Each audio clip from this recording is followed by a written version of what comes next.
বঞ্চনা ইস্যুতে বেশ কিছুদিন ধরে হাওয়া গরম। শ্বেতপত্র প্রকাশের দাবিতে সংসদের ভিতরে বাইরে সুরে চড়িয়েছে তৃণমূল। আর এরই মধ্যে নথি পোস্ট করে চাঞ্চল্যকর দাবি ডেরেক ওব্রায়েনের। বাংলাকে কোনো বরাদ্দই দেওয়া হয়নি, অবশেষে সংসদে স্বীকার করেছে মোদী সরকার। ডেরেকের এই দাবি ঘিরেই নতুন করে তরজা। পশ্চিমবঙ্গের নেতাদের দাবি হচ্ছে ওনাদেরকে অন্য জায়গায় আনপ্ল্যান্ড ওয়েতে টাকা দিতে হবে, সেই টাকা তারা লুট করে খাবে। বঞ্চনার ব্লুপ্রিন্ট তৈরি হয়েছিল 2021-এর নির্বাচনের হারার পরে, যে বাংলাকে পেটে মারতে হবে, ভাতে মারতে হবে। গ্রামের গরিব মানুষের বড় ভরসা 100 দিনের কাজ।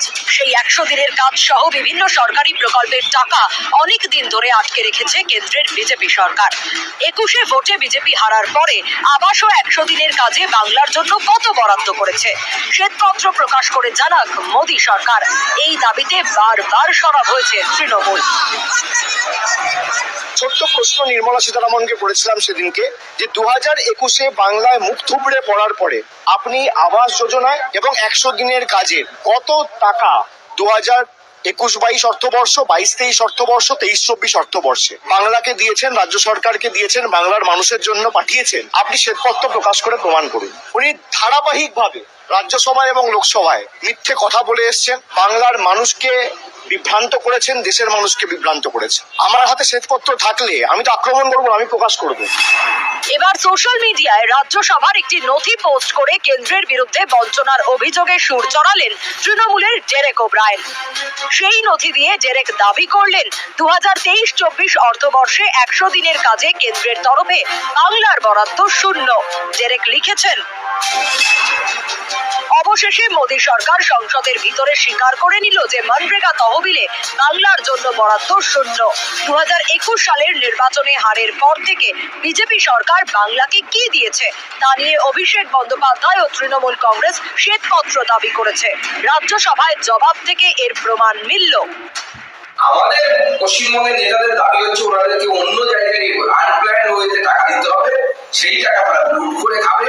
জ্যোতিপ্রিয় পল্লীকের মতো সাম্রাজ্য বানাবে, আলিপুর থেকে শুরু করে শাহজাহান এটা তৈরি হবে, সেটা হবে না।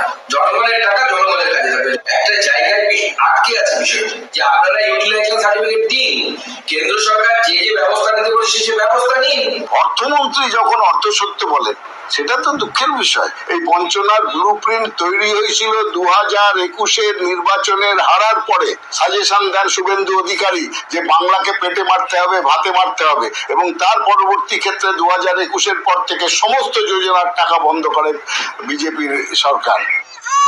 বঞ্চনা ইস্যুতে দীর্ঘদিন ধরে কেন্দ্রের মোদী সরকারের সঙ্গে সংঘাত চলছে রাজ্য সরকারের। বকেয়া আদায়ে কলকাতা থেকে দিল্লি বারে বারে ধর্ণা দিয়েছে তৃণমূল। প্রধানমন্ত্রীর সঙ্গে দেখা করে বকেয়া টাকা দেওয়ার অনুরোধ করেছেন মুখ্যমন্ত্রী। একাধিকবার ডেডলাইন দিয়েছেন মমতা, কিন্তু কোনো কিছুতেই কর্ণপাত করেনি কেন্দ্র। তৃণমূলের দাবি, প্রতিহিংসার রাজনীতি করছে বিজেপি। 21-এর ভোটে জিততে না পেরে 100 দিনের কাজ সহ বিভিন্ন প্রকল্পের টাকা বন্ধ করে দিয়েছে মোদী সরকার, যাতে বাংলাকে ভাতে মারা যায়। উল্টো দিকে বিজেপির দাবি, তৃণমূল নেতারা সরকারি টাকা নিজেদের পকেটে ভরেন, খরচের হিসেব দিতে পারে না রাজ্য সরকার, তাই টাকা বন্ধ করে দিয়েছে কেন্দ্র। এবার কেন্দ্রীয় বাজেটের পরেও বরাদ্দ ইস্যুতে হাওয়া গরম হয়েছে। শ্বেতপত্র প্রকাশের দাবিতে সংসদের ভিতরে বাইরে মোদী সরকারকে চ্যালেঞ্জ জানান অভিষেক। পাল্টা খরচের হিসেব নিয়ে বাংলাকে খোঁচা মারেন অমিত শাহ। हमने 6,244 करोड़ रुपया 14 से 24 तक बंगाल के अप्रूव किए हैं, और जिस प्रकार से इनके खर्च का हिसाब आता है इस हिसाब से रिलीज होते हैं। 4619 करोड़ रुपया हमने रीएम्बर्स कर दिया है, मगर वहां थोड़ा प्रॉब्लम है हिसाब भेजने में। এই অবস্থায় নথি পোস্ট করে বঞ্চনা দাবি ডেরেকের, এতে নতুন করে তরজা। নিউজ 18।